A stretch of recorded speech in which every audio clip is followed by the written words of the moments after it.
Con el...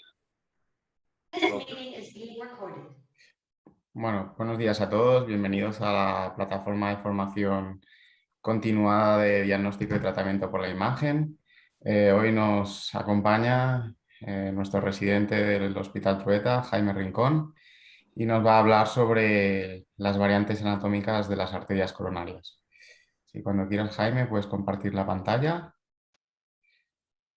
Bueno, recordar a la audiencia que pueden ir dejando las preguntas en el chat general y al final de la sesión iremos comentándolas. ¿Te falta el micro, Jaime?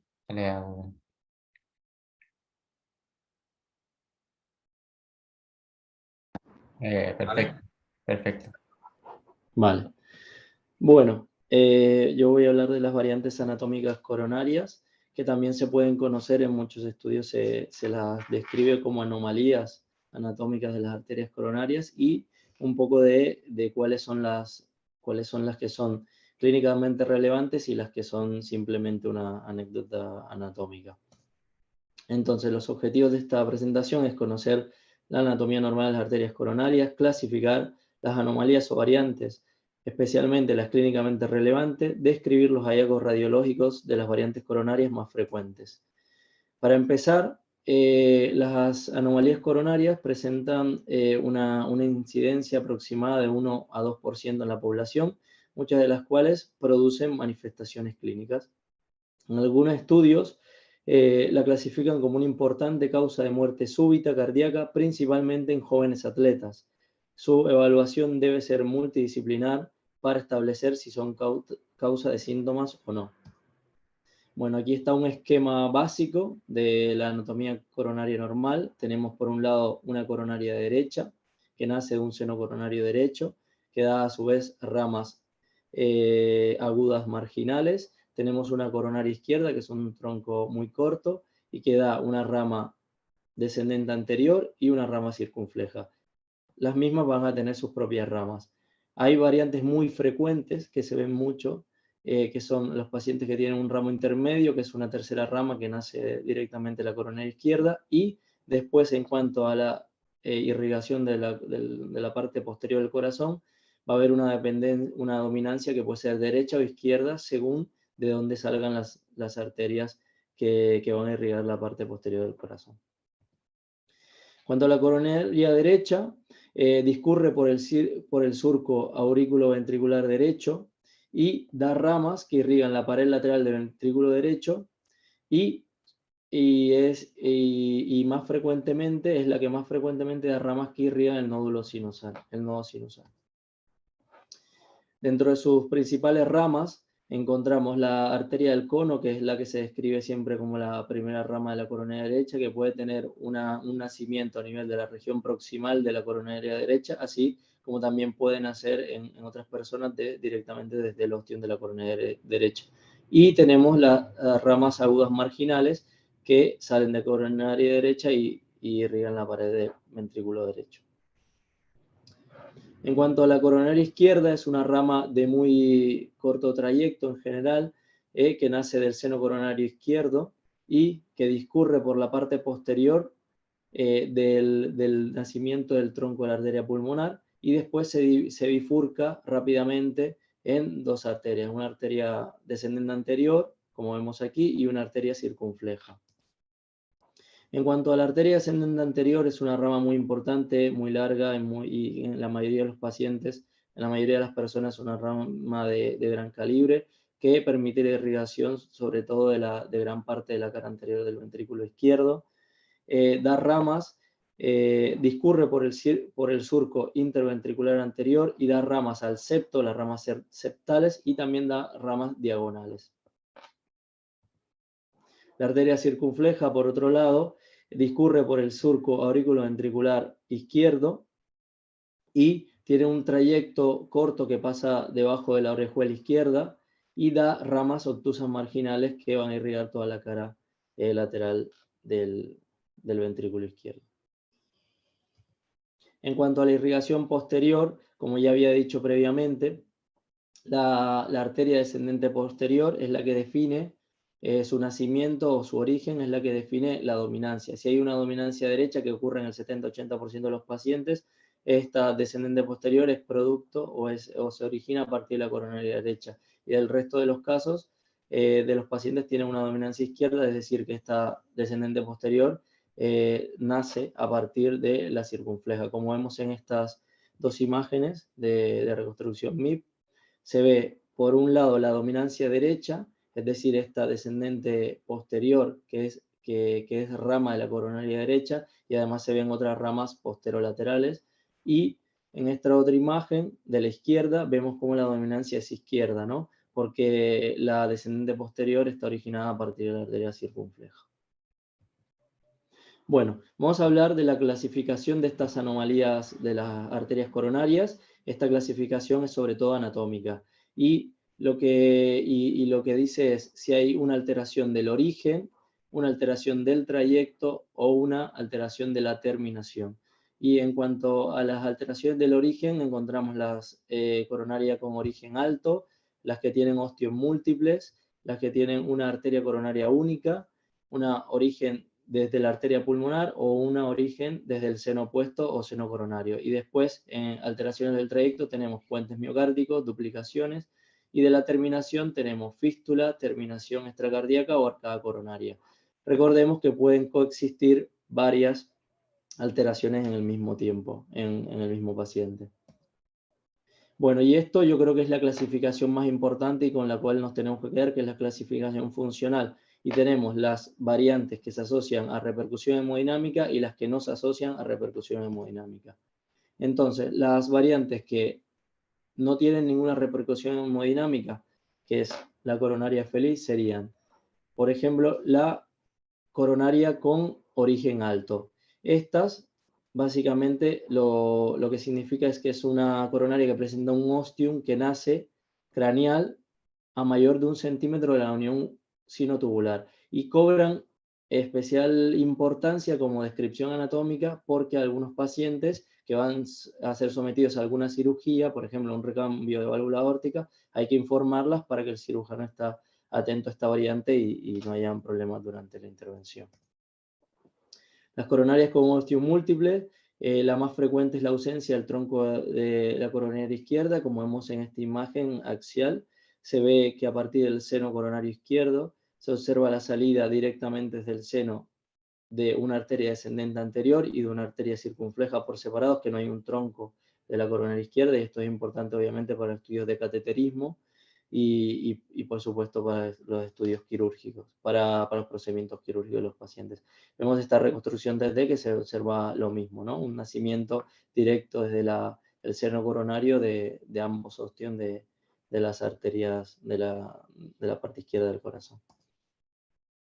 Bueno, este caso que vimos en el hospital es un caso muy interesante, un caso extremadamente raro, que es la ausencia de una descendente anterior, es decir, el paciente que vimos tenía un tronco de la coronaria izquierda con que se dividía en dos, en una rama septal bastante prominente y después una arteria circunfleja que era bastante potente y que a su vez tenía unas ramas marginales muy agrandadas, hipertróficas, y que permitían suplir de manera perfecta la circulación de este corazón izquierdo en un paciente de más de 70 años. Era un estudio prequirúrgico, un paciente con una estenosis aórtica severa, y que esta variante anatómica no tenía no le producía isquemia, pero que sí es una variante a tener en cuenta para el manejo de este paciente a futuro, ¿no?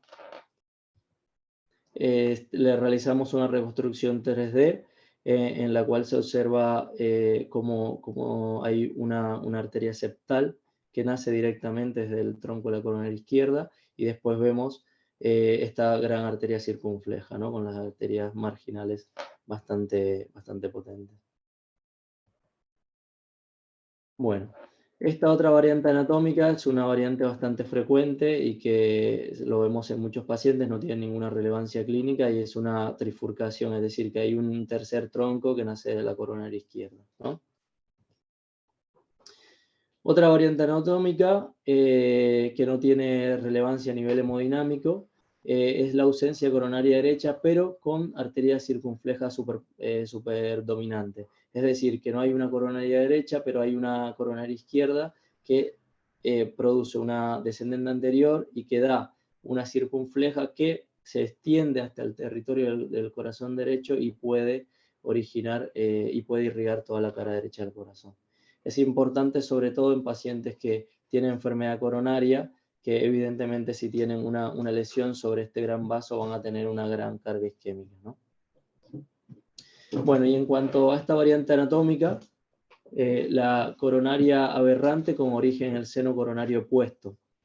Esta variante anatómica es muy importante porque nosotros como radiólogos tenemos que definir si es una anatomía de alto riesgo o una anatomía de bajo riesgo, como voy a explicar posteriormente.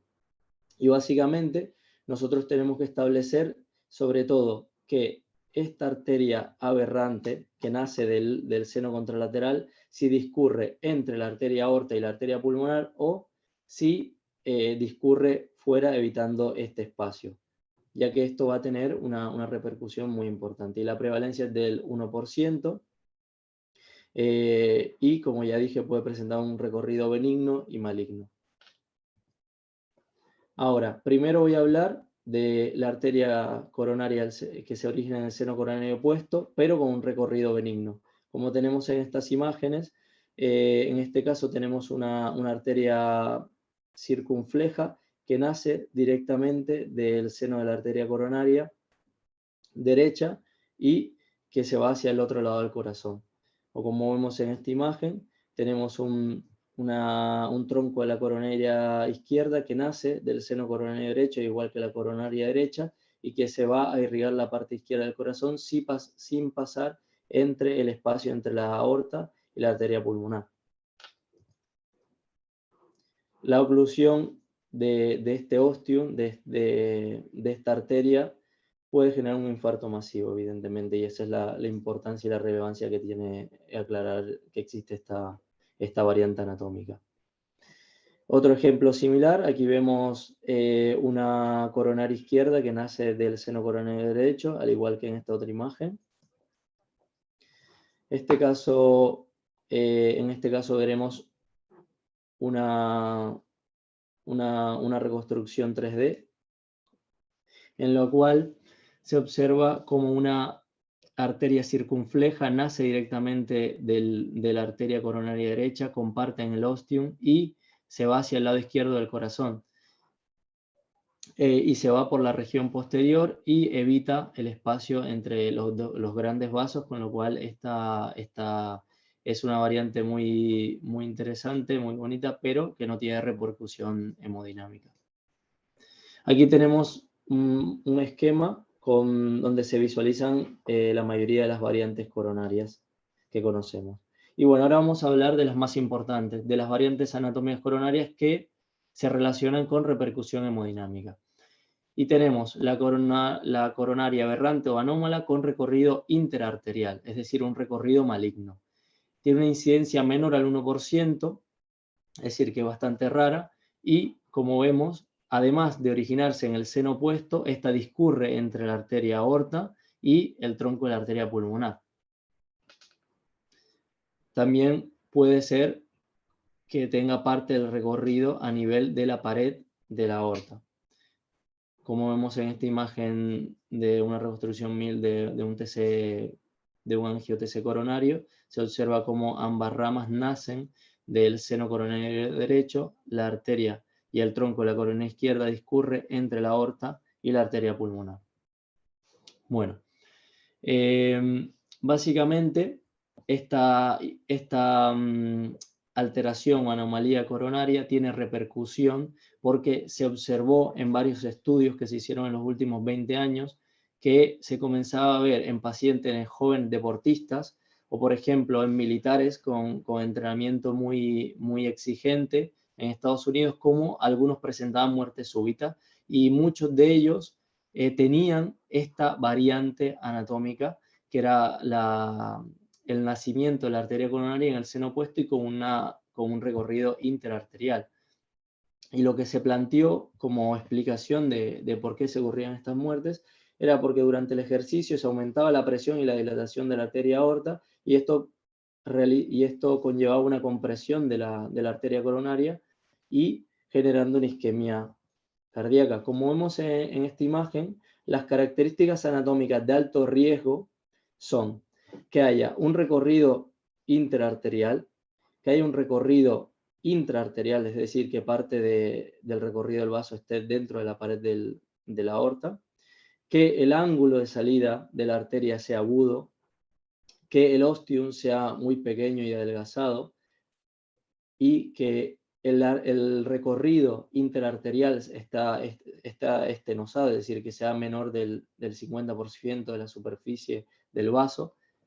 Y estas características lo que se cree es que llevan, y lo que se ha demostrado es que llevan a una isquemia coronaria, un infarto y cicatrices a nivel de coronario, sobre todo a nivel del ventrículo izquierdo, y que estas cicatrices pueden estar relacionadas con la aparición de arritmias letales, ¿no? Que era la que desencadenaba la muerte cardíaca, sobre todo en jóvenes atletas. Bueno, se han hecho varios estudios. Este estudio es de la Sociedad Europea de Cardiología. Se observó que la incidencia de la inserción aberrante de esta coronaria es bastante baja, es del 1,7% aproximadamente, y que de las cuales un 40% eran de recorrido interarterial, es decir, menos de o cercano a un 1% eran de alto riesgo, es decir, interarterial, de las cuales sobre todo la mayoría se originaban de la coronaria derecha. Y por otro lado tenemos que cerca de un 40% eran retroaórticas, 15% eran subpulmonar y 5% era prepulmonar. En cuanto al tratamiento, bueno, el tratamiento, si esta variante anatómica de riesgo produce síntomas o ha conllevado la muerte súbita del paciente, evidentemente el tratamiento tiene que ser quirúrgico. Pero bueno, ¿cuándo se debe operar estos pacientes? Primero, hay que demostrar la relación de esta alteración anatómica con la presencia de isquemia coronaria. Por eso, los cardiólogos tienen que hacer un estudio de isquemia y un estudio adecuado y ver otras comorbilidades del paciente, ver la edad del paciente y ver si este paciente se va a beneficiar de un tratamiento quirúrgico, porque estos tratamientos quirúrgicos tienen un bajo riesgo, pero tienen un riesgo de mortalidad y morbimortalidad. Bueno, y dentro de las principales técnicas quirúrgicas se encuentra un roofing, que quiere decir que los pacientes que tengan un nacimiento anómalo, aberrante de la coronaria, que además tengan un ostium adelgazado por la presencia de parte de un tabique de la pared de la arteria aorta, lo que se hace es destechar la misma, y eso permite una mayor amplitud de la arteria coronaria, y con eso disminuyen los síntomas y disminuye la presencia de isquemia. Otro posible tratamiento quirúrgico es la reimplantación. Aquí vemos en esta imagen de este lado cómo hay un nacimiento de la arteria coronaria derecha a partir del seno coronario izquierdo, y vemos cómo después de la cirugía se implantó correctamente. Y en este caso se trataba de un paciente ciclista joven de 23 años que había tenido una muerte súbita y a causa de esta anomalía. Bueno, se han hecho otros estudios, este también es de la Sociedad Europea de Cardiología, en la cual se evaluaron 68 pacientes que presentaron estas alteraciones cardíacas, estas alteraciones coronarias, y se observó que a los 4 años de seguimiento estos pacientes no presentaron diferencias significativas en cuanto a la aparición de eventos cardiovasculares con respecto al grupo control, es decir, pacientes que no tenían alteración coronaria. Pero claro, este estudio tiene muchas limitaciones porque el seguimiento es a un muy corto tiempo, y además tiene restricción de la edad, es decir, estos pacientes eran pacientes ya de alrededor de 50 años y no eran jóvenes atletas, pero bueno, esto hay cada vez mayor evidencia de que este tipo de anomalía coronaria afecta sobre todo a personas más jóvenes y deportistas. Sin embargo, siempre hay que, cuando hay sospecha de que estas alteraciones anatómicas lleven o conlleven un riesgo coronario, hay que hacer estudios funcionales para descartar o para saber si tienen repercusión. En este otro estudio se observó cómo los pacientes que tenían una alteración anatómica que les llevaba síntomas o que les generaban síntomas o que les generaban isquemia coronaria, después del tratamiento se observa cómo se normaliza esta isquemia coronaria y los estudios funcionales ya se normalizan posterior a la cirugía, ¿no? O sea, que los pacientes que tienen una alteración coronaria maligna o significativa se benefician de la cirugía. Bueno, ahora voy a hablar brevemente de otras anomalías coronarias, las cuales se relacionan con la presencia de síntomas de repercusión hemodinámica, y una de ellas es la coronaria anómala con origen en la arteria pulmonar. Tiene una incidencia muy baja. También se conoce esta variante como Alcapa, con síndrome de Bland-Garland-White, y que tiene una alta mortalidad y que es una patología que sobre todo se presenta en pacientes neonatos, es decir, pacientes muy, muy jóvenes. Y lo que ocurre es que la arteria coronaria izquierda se origina a partir de la arteria pulmonar y en un principio el flujo se hace de izquierda a derecha y posteriormente el flujo se invierte y esto conlleva a que se dé una isquemia subendocárdica crónica, que se produzca isquemia crónica, y a partir de esto se genera disfunción del ventrículo izquierdo, pueden apreciar arritmias ventriculares y demás, por lo cual hay que hacer tratamiento quirúrgico. Estas imágenes de angiotese coronario se observa la presencia de esta variante, ¿no? Como el tronco de la arteria pulmonar da el nacimiento de la arteria coronaria izquierda, ¿no? Que además, como se produce un shunt entre los dos compartimientos, estas arterias adquieren un gran calibre y se hipertrofian, como vemos en las imágenes, ¿no? Y también en esta reconstrucción 3D.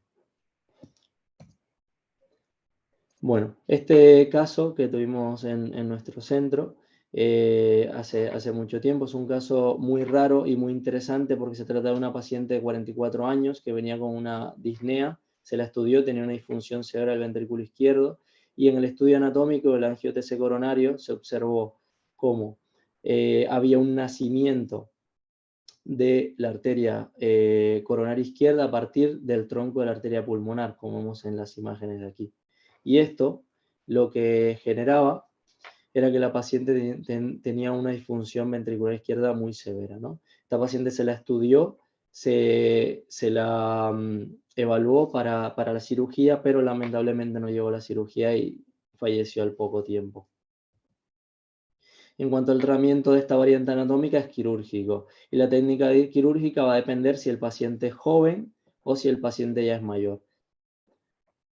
Se realiza la técnica quirúrgica y los pacientes suelen tener una buena respuesta.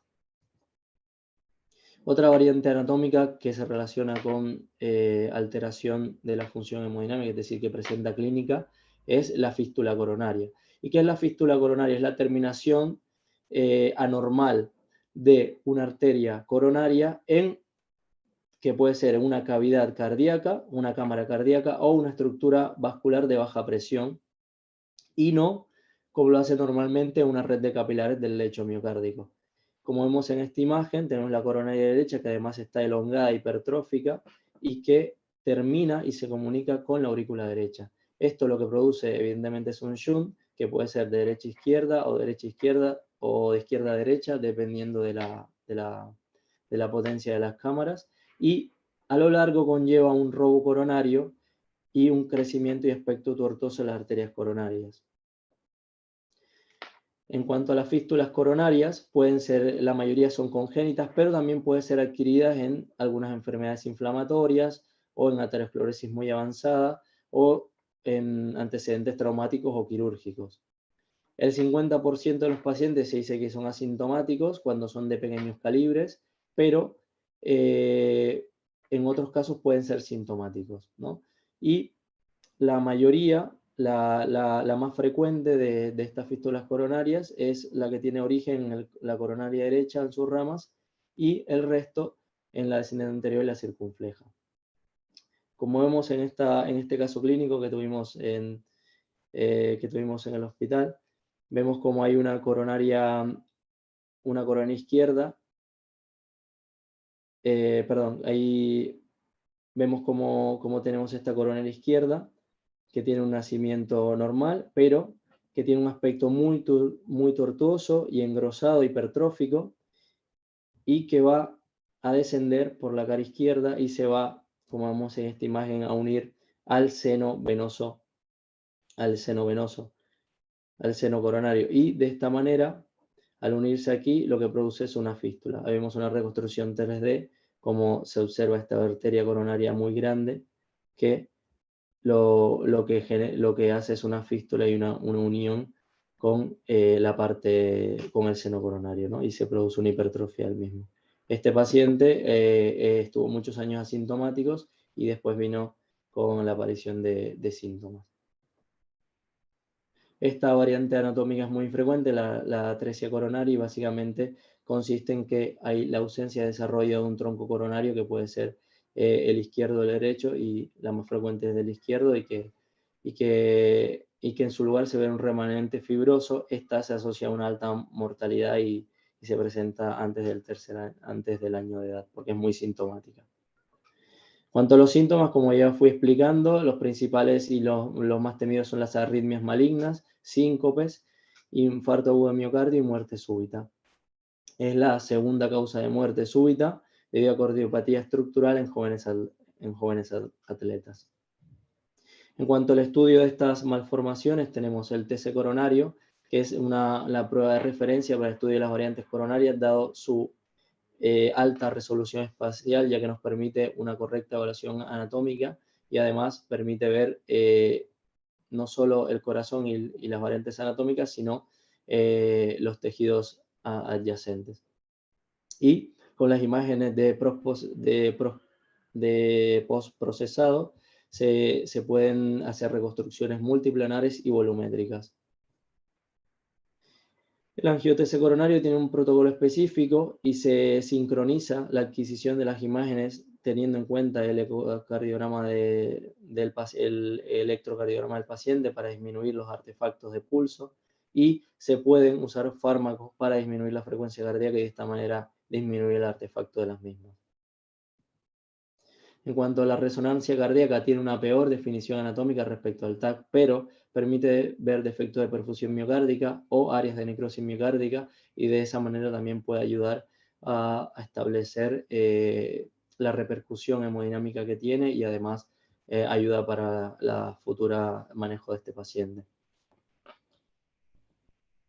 Bueno, y en cuanto a las conclusiones, tenemos que el abordaje de estos pacientes debe ser multidisciplinar, sobre todo un rol importante del radiólogo para alertar sobre la anatomía de alto riesgo, y el papel del clínico es establecer si estas alteraciones se asocian o no con sintomatología del paciente. Otra cosa importante es que la arteria coronaria de origen anómalo, que presenta un curso interarterial, es la más relevante porque es la que más se asocia a muerte súbita de origen cardíaco, sobre todo en pacientes jóvenes. Y el estudio angio-TC coronario se debe usar de forma preferente debido a su mejor definición anatómica, y que la resonancia es un buen complemento y nos permite evaluar aspectos funcionales como la presencia de necrosis o isquemia miocárdica. Bueno, muchas gracias.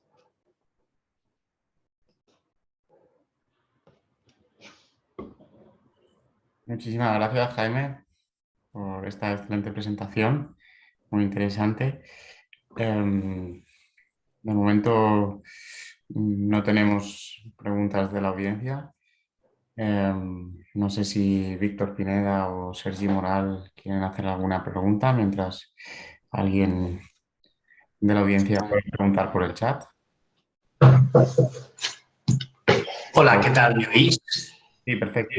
Hola, ¿qué tal, Diego? Jaime, felicitarte por tu presentación, muy interesante. Yo sí te quería preguntar más que nada porque, bueno, a ver, dentro de las variantes anatómicas también hay un tema que se ha hablado mucho y que a veces nos ha generado duda, ¿no? Y que es el puente intramiocárdico, ¿no? Es decir, esas arterias que pasan entre el músculo y que siempre, cuando miramos un poquito guías, ¿no? de cómo hay que manejarlas, nos quedamos siempre con la duda de si son clínicamente significativas o no. No sé si has tenido la oportunidad de mirarlo también, porque en algunas clasificaciones lo incluyen también como variante anatómica. No sé si... Sí, sobre todo los artículos que yo revisé la mencionaban dentro de la clasificación de alteraciones del trayecto y varios de los estudios que yo analicé no la daban como clínicamente significativa, pero es verdad que había mucho debate al respecto y que no estaba todavía como claro si se podían atribuir o no a la presencia de isquemia miocárdica. Así que quedé un poco confuso, no sé si Víctor quiere aportar algo al respecto de qué relevancia clínica tiene esta variante coronaria. No, como comenta Sergio, hay bastante controversia, ¿no? Son muy frecuentes los puentes intracoronarios, los puentes intramiocárdicos. Lo que pasa es que no todos tienen repercusión hemodinámica. Hay clasificaciones que los intentan inferir sobre el impacto que puede tener el puente intramiocárdico en función de la longitud y la profundidad desde el punto de vista anatómico, pero para saber si realmente induce o no isquemia, lo que recomiendan es realizar una prueba de estrés con dobutamina, no con vasodilatador, sino con dobutamina. Pero bueno, es un tema que genera mucha controversia y siempre que hay un paciente con clínica y puente intramiocárdico, a veces es difícil determinar si esa es la causa o no. Y el problema es que, claro, el tratamiento no es fácil de este tipo de pacientes. A veces para solucionar si tiene Angor, la clínica de Angor, pues puede ser complicado. Y más si además eso se asocia a veces en que puedan tener lesiones coronarias, ¿no? Entonces es difícil determinar cuál es el origen y cuál es el origen de la sintomatología, ¿no? O sea, y en cuanto a esto, por ejemplo, yo encontré de los artículos con más pacientes, por ejemplo, se estudiaron los pacientes estos militares en Estados Unidos, que eran jóvenes que estaban expuestos a ejercicios de alta competitividad y que tenían muerte súbita, y de ellos la mayoría eran por la coronaria aberrante que nacía del otro lado y que tenía un recorrido interarterial, ¿no? Esos eran los que más morían de muerte súbita y demás, pero bueno, no hay estudios así tan grandes sobre los pacientes con Angor y la presencia de músculo. Sí, yo creo, supongo que estás de acuerdo, ¿no, Sergi? Que el principal problema del puente intramiocárdico es la sintomatología, no el riesgo de muerte súbita, ¿no Totalmente de acuerdo. Asocia, sí, ¿no? sí. No. A ver, yo creo que dentro de las variantes anatómicas, yo creo que es un tema o es una alteración relativamente frecuente, por decirlo de alguna manera, porque al final sí que lo vamos viendo. Lo que pasa es que la gran mayoría no tiene sintomatología. Entonces sí que es verdad que más que aparezcan en una edad, es que depende de cómo son, se van manifestando antes o después, ¿no? Pues, por ejemplo, Alcapa suele ser una anomalía que se presenta en la infancia porque, bueno, pues da mucha sintomatología, pero eso lo vemos, ¿no? En neonatos. También es muy ecléctica porque esa parte normalmente, clínicamente, la tratan más los cardiólogos pediátricos o los pediatras cardiológicos. Cuando pasan de una edad, pues ya la vemos, ¿no? Los cardiólogos de adultos, ¿no? Entonces, la van viendo diferentes clínicos, ¿no? Pero son anomalías frecuentes, es decir, el ramo intermedio, el puente intramiocárdico, el origen anómalo. Lo que pasa es que realmente que sean sintomatólogos, o sea, con síntomas, no hay muchas. Es cierto, bueno, como tú has dicho, Víctor, es muy importante la valoración de estos pacientes tener en cuenta de que los vasodilatadores no son una buena opción, porque es que todo esto, como tú has dicho, Jaime, se produce en deportistas. ¿Por qué? Porque son los que están sometiendo a un estrés y probablemente esas alteraciones mecánicas o anatómicas se ven mucho más en un esfuerzo o con dobutamina, obviamente, que no con vasodilatadores. Y a la hora de valorar a estos pacientes sí que es muy importante tenerlo en cuenta, ¿no? Porque a veces, bueno, no con vosotros, pero alguna vez he pedido algún estudio y te ponen un vasodilatador y dices, bueno, me quedo igual, ¿no? No me estáis valorando la isquemia de este paciente, ¿no? Y eso es un tema importante, ¿no? No sé tú también qué opinas, Víctor. Sí. Es fundamental, si tú quieres determinar la repercusión hemodinámica, utilizar el método adecuado en estos pacientes para inducir isquemia.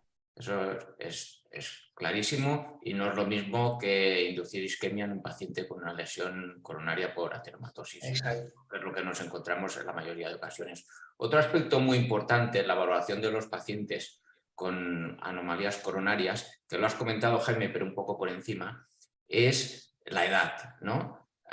El hecho de que hayan hallazgos que nos sugieren que pueden tener un trayecto maligno sospechoso nos ayuda, pero el factor pronóstico más importante que han encontrado todos los artículos es la edad. Si tú tienes un paciente mayor que tiene una variante anatómica, lo más probable es que sea benigna, porque se ha superado la prueba de estrés de la vida. Si tiene 70 años y no ha hecho una muerte súbita, es que seguramente es benigno. Ese es el valor, el parámetro con valor pronóstico más importante es la edad.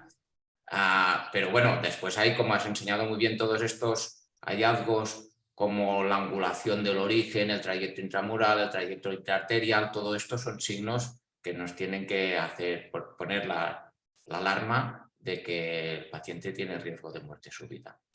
No, pero bueno, quería hacer énfasis en esto, sobre todo la edad es muy importante, porque cuando lo detectas incidentalmente en una persona por encima de 50, 60 años, pues probablemente la repercusión es muy baja, ¿no?, en estos pacientes. Eso, que un poco ya lo has comentado, ¿eh? En este, por ejemplo, en el estudio que has enseñado, que tenía poco impacto, porque el seguimiento era corto, pero también porque habían estudiado pacientes con edad media. Con edad media, exactamente. Y en algunos estudios incluso dividen la edad de 35, menos de 35, medio de 35, o sea, son más estrictos con respecto a eso. Correcto. Muy bien. Pues no sé si hay más preguntas en el chat. No, la verdad que no ha habido preguntas. Ha sido muy claro. Muy Muy claro. No, yo creo sí. La verdad que nada que decir. Y nada, si Víctor quiere quieren hacer alguna conclusión final, pues adelante. Bueno, felicitar a Jaime, que realmente ha hecho una sesión muy interesante de un tema complejo, como ha enseñado la clasificación, es muy compleja. Lo que pasa es que, como ha dicho, no hay que perder la cabeza en intentar clasificar de forma sistemática compleja, sino más bien ser descriptivos y sobre todo la clasificación importante es decidir si esa variante anatómica es de riesgo de muerte súbita o no es de riesgo de muerte súbita, ¿no? Y después, por otro lado, cuando no se originan de la aorta o de las propias arterias coronarias, sí que en el caso del origen de la arteria pulmonar, de la escapa o fístula, será una valoración diferente porque pueden producirse shunts y tienen otras implicaciones, ¿no? Pero bueno, para concluir, yo quería darle las gracias a Sergi por la participación también y sobre todo felicitar también a Jaime, que ha sido una sesión muy interesante. Y si no hay más comentarios, más preguntas, pues ya nos vemos en la sesión de mañana. Que vaya bien. Muchas gracias a todos. Gracias a todos. Adiós, que vaya bien. Vaya bien, buenos días.